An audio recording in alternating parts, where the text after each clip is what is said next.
안녕하십니까. 경북의대 마취통증의학과 정훈입니다. 이번 시간에는 스타트 CPR이라는 제목으로 이야기해 보고자 합니다.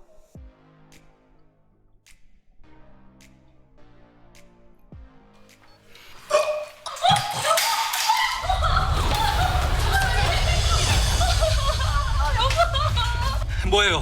왜 이래요? 할 수 없어요. 어르신 같은데요? 환자분! 선생님 CPR이요.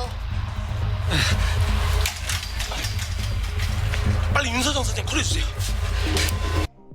우리 주변에서 특히 병원에서 이런 상황이 생겼을 때 빠른 대처가 무엇보다도 중요합니다. 왜? 우리에게 허락된 시간이 얼마 없기 때문입니다. 그것을 바로 골든타임이라고 합니다. 심정지 상황이라면 4에서 5분입니다. 그 안에 우리는 무엇인가를 해야 합니다. 우리 학회입니다. 홈페이지 첫 화면입니다. 마취통증의학과 전문의의 역할에 대해 이야기하고 있습니다.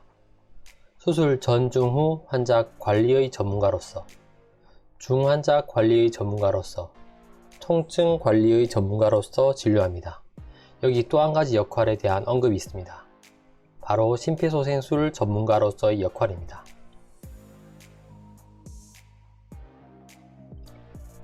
질문 하나 해보겠습니다. 언제 CPR을 시작할까요? 생각보다 이 질문에 대한 정확한 답을 모르는 경우가 꽤 많습니다. 세 가지가 없을 때 심정지라고 합니다. 리스판스, 반응 혹은 의식이 없고 호흡, 맥박이 없을 때를 심정지라고 합니다. 이때 CPR을 시작하시면 됩니다. 한 가지 더. 심정지는 모니터로 인지하는 것이 아닙니다. 꼭 기억하십시오. 순서는 CPR의 중요성, 가이드라인의 종류, BLS, ACLS 알고리즘, 마지막으로 자격증에 대해 알려드리겠습니다. 학습 목표입니다. 제일 중요한 것은 심정지를 빨리 인지할 수 있는 것. 세 가지가 없을 때. 두 번째, 심정지를 인지했다면 가슴 압박을 시작할 수 있는 것. 마지막으로 알고리즘을 완벽하게 이해하고 실전에 적용할 수 있도록 하는 것입니다. 네 가지 알고리즘이 있습니다. 제가 알려드릴 ACLS, 김정민 교수님께서 알려주실 심정지 후 통합치료, 나머지 두 가지 서맥, 빈맥에 대해서도 꼭 공부하시길 바랍니다. CPR의 중요성. CPR은 반드시 알고 있어야 됩니다. 생명을 소생시키는 가장 기본적인 술기입니다. 어렵습니다. 하지만 조금만 관심을 가지면 충분히 기본은 할 수 있습니다. 여러분의 작은 관심으로 자신의 환자, 자신의 가족을 살릴 수 있습니다. 심정지가 발생했을 때 생존율은 어떨까요? 우리가 원하는 상황일 겁니다. 현실은 어떨까요? 이렇습니다. 심폐소생술을 하면 두세 배가 올라갑니다. 한국에서 심정지 발생률은 10만 명당 2019년에 60명이었습니다. 생존율은 증가했지만 그래도 낮습니다. 더 중요한 뇌 기능 회복률은 어떨까요? 5.4%. 너무 낮습니다. 가이드라인입니다. 미국, 유럽, 한국 가이드라인이 있습니다. 2020년도에 업데이트 되었습니다. 5년마다 업데이트 됩니다. 실제 CPR에 대해 말씀드리겠습니다. 책으로만 배워서는 절대 안 됩니다. 이것을 실전에 적용할 수 있어야 합니다. 가슴 압박을 하고 기도 관리를 하고 제세동기, 약물, 기록을 실제 수행할 수 있어야 합니다. 하지만 이 교육의 가장 중요한 목표는 바로 리더입니다.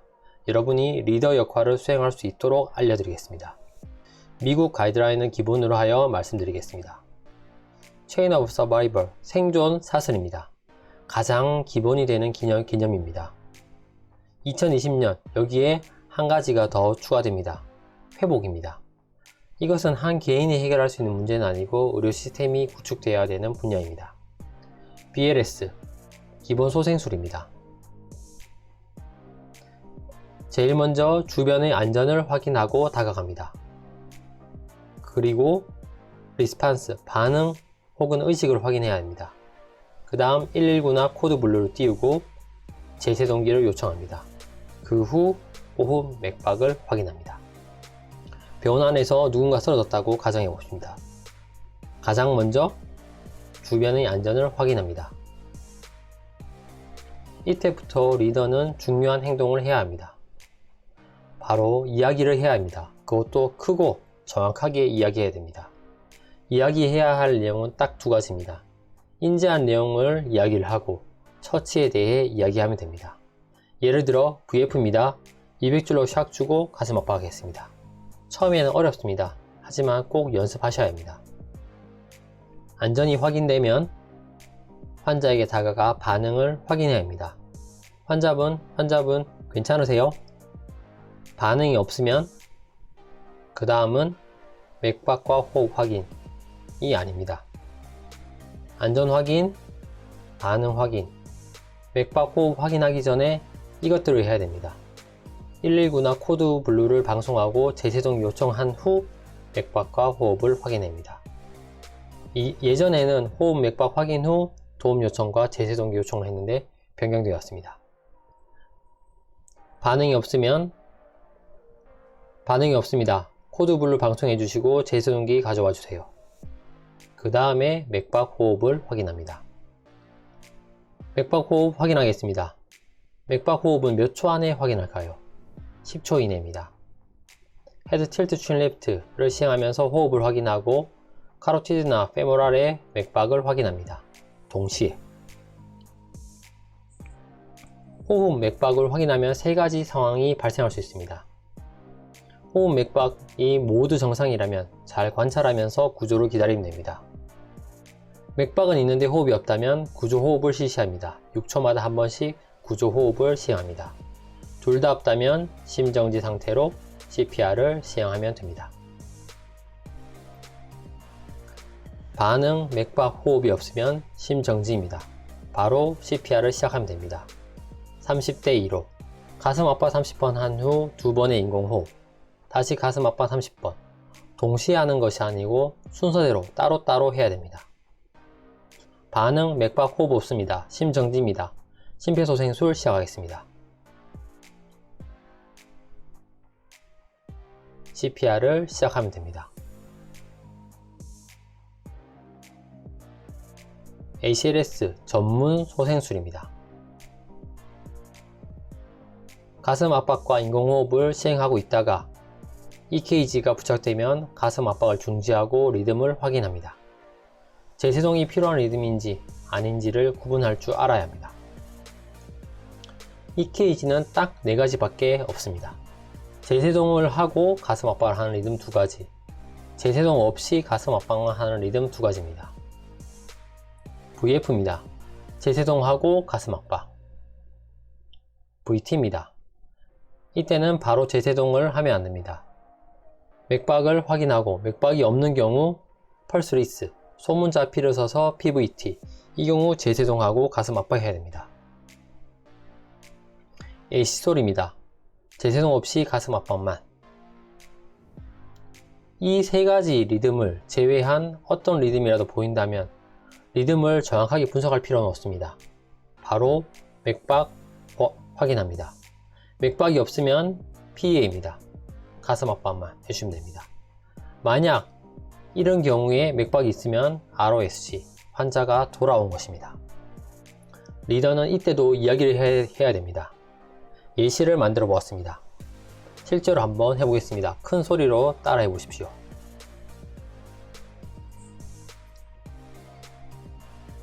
AC솔입니다. 가슴 압박하겠습니다.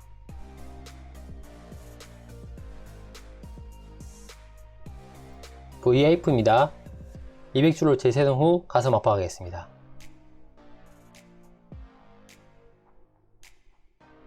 VT입니다. 맥박 확인하겠습니다. 맥박 없습니다. PVT입니다. 200줄로 샥 주고 가슴 압박하겠습니다.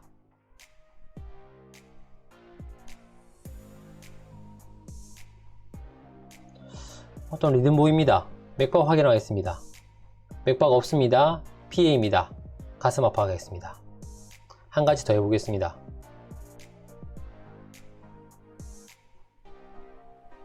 리듬 보입니다. 맥박 확인하겠습니다. 맥박 있습니다. 자발순환 회복되었습니다. 꼭 많이 연습해 두십시오.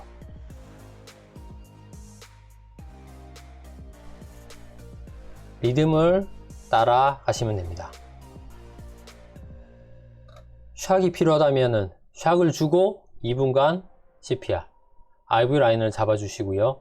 2분이 지난 후 다시 리듬 체크, 다시 샥이 필요하다면 샥을 주고 2분간 CPR, 이때 라인이 잡혔으면 에피를 사용하시면 됩니다. 그리고 2분 후에 다시 또 리듬 체크, 샥이 필요하시면 샥을 주고 2분간 CPR, 이때 아미오다론과 리도케인을 사용해 볼 수 있습니다. 샥이 필요 없다면 바로 2분간 CPR 시행하시면 됩니다. 그리고 아이브린이 잡히면은 바로 에피를 투여해 주시면 됩니다. 2020년도에 변경된 내용이 있습니다.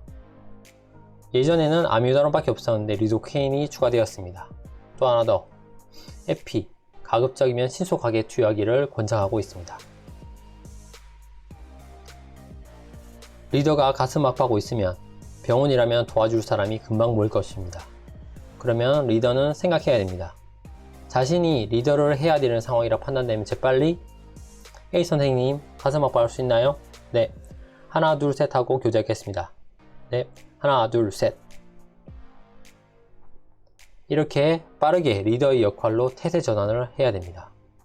그리고 이동을 하면 좋습니다. 어디로? 이곳입니다. 여기가 제일 잘 보입니다. 여기서 팀원의 역할을 각각 정해줍니다.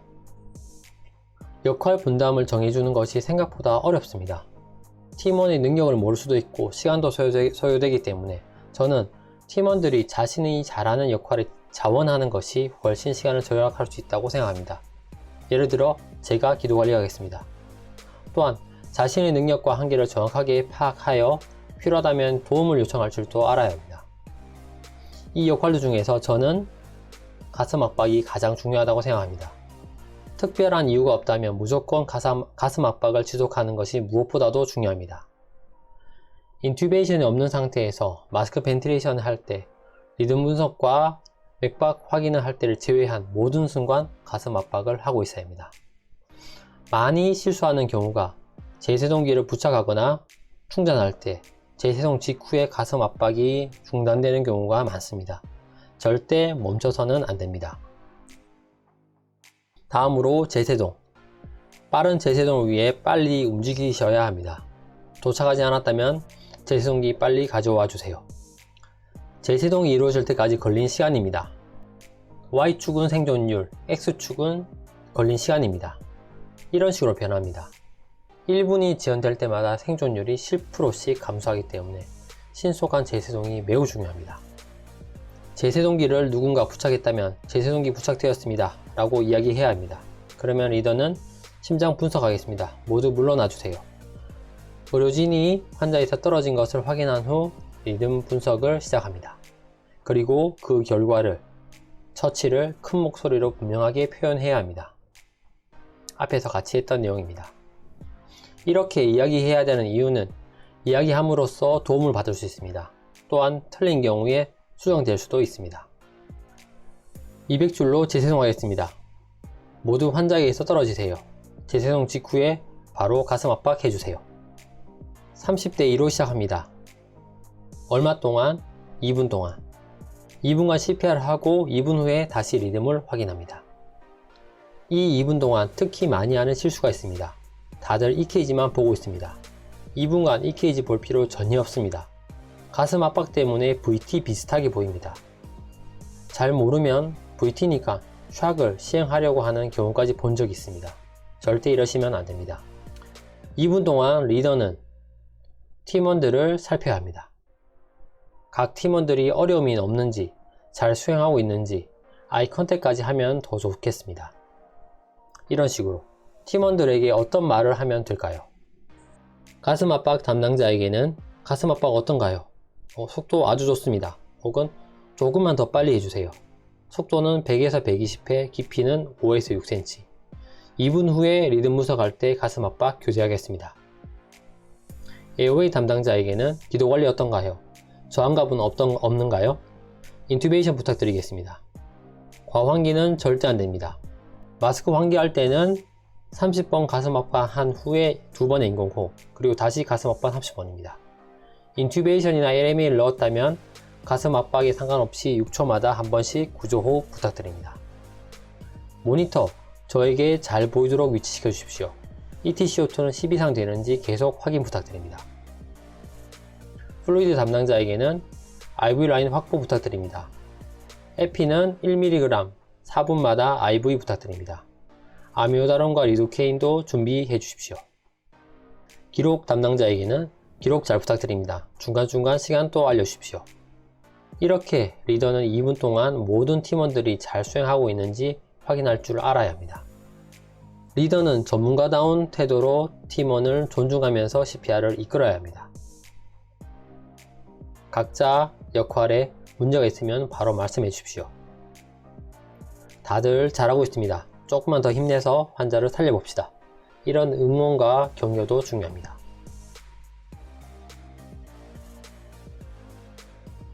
하지만 아직 부족합니다. CPR의 원인을 알아내야 합니다. 심정지 원인이 무엇일까요? 이렇게 질문을 던지는 것도 매우 좋습니다. 왜? 그것을 교정해야 소생할 가능성이 높아집니다. 원인에는 어떤 것들이 있을까요? 5H, 5T 들어보셨을 겁니다. 저는 이렇게 외웁니다. 볼륨이 적은 하이포볼레미아, 그리고 체온이 낮은 하이포서미아, 그리고 ABG에 나오는 세 가지 에시오시스, 하이폭시아, K.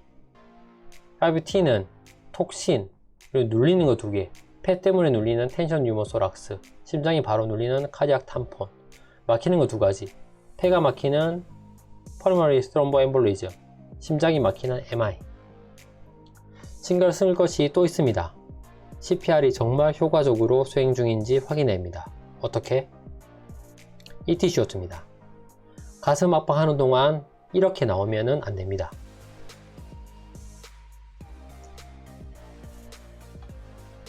적어도 10 이상, 이상적으로는 20 이상 나와야 합니다. 10 이하로 측정된다면 가슴 압박하는 사람을 독려해야 됩니다. 또는 바꿔줘야 됩니다. 그러다가 어느 순간 40 이상이 된다면 ROSC, 자발순환 회복, 즉 살아났을 가능성이 높습니다. CPR에서 가장 중요한 것이 무엇일까요? 하이 퀄리티의 CPR과 재세동입니다. 하이 퀄리티의 CPR은 무엇일까요? 가슴 압박과 인공호흡을 정확하게 지속적으로 수행하는 것입니다. 중단하지 말고 적절한 속도와 깊이로, 기대지 말고 과환기를 피하는 것입니다. 전체 CPR 기간 중에서 가슴 압박의 비율을 CCF라고 합니다. 이 비율이 60% 이상 되어야 됩니다. 쉽지 않습니다.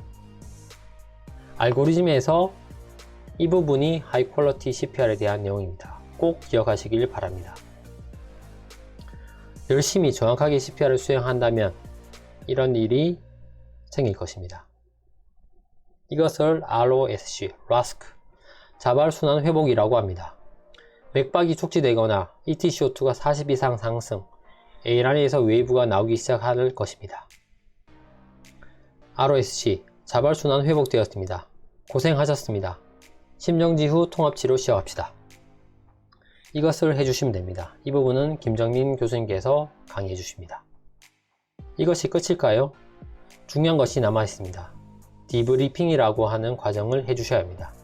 CPR이 끝난 후 환자가 살았던지 죽었던지 참가했던 팀원들은 무기력함을 느낄 수도 있습니다. 우는 경우를 본 적도 있고요. 서로 싸우는 경우도 있습니다. 이런 상태가 되기도 합니다. 디브리핑은 이런 것입니다. CPR이 종료된 후 다 같이 모이는 것입니다.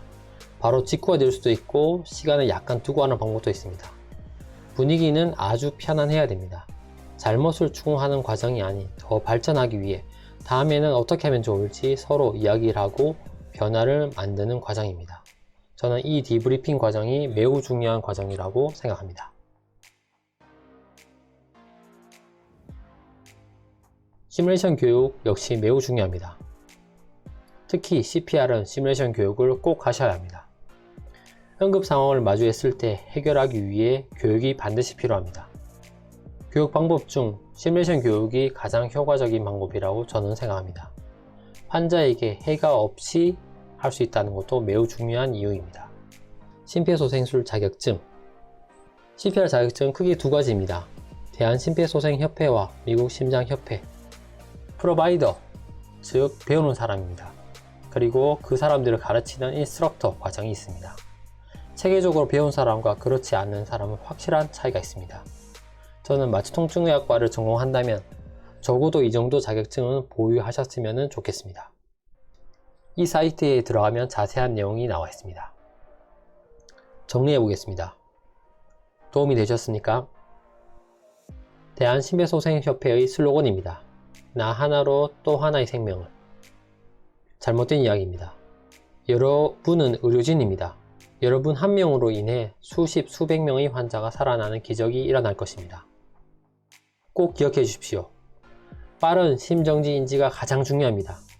인지면을 했다면 바로 CPR, 하이 퀄리티 CPR, 가슴 압박 절대 멈추지 마십시오. 그리고 빠른 제세동, 2분마다 리듬 확인, 4개의 알고리즘 숙지, 경험이 매우 중요합니다. 시뮬레이션도 꼭 해보십시오. 디브리핑도 꼭 해보시길 추천드립니다. 크고 정확하게 전달하는 연습도 하십시오. 인지한 내용과 처치를 이야기하시면 됩니다. 그러면 이런 아이들 또는 이런 아이들의 부모를 살리는 기적을 경험하실 겁니다. 재교육 주기 3에서 6개월만 지나면 급속하게 까먹습니다. 꼭 반복 학습을 하셔야 합니다. 감사합니다. 천의 마신이었습니다.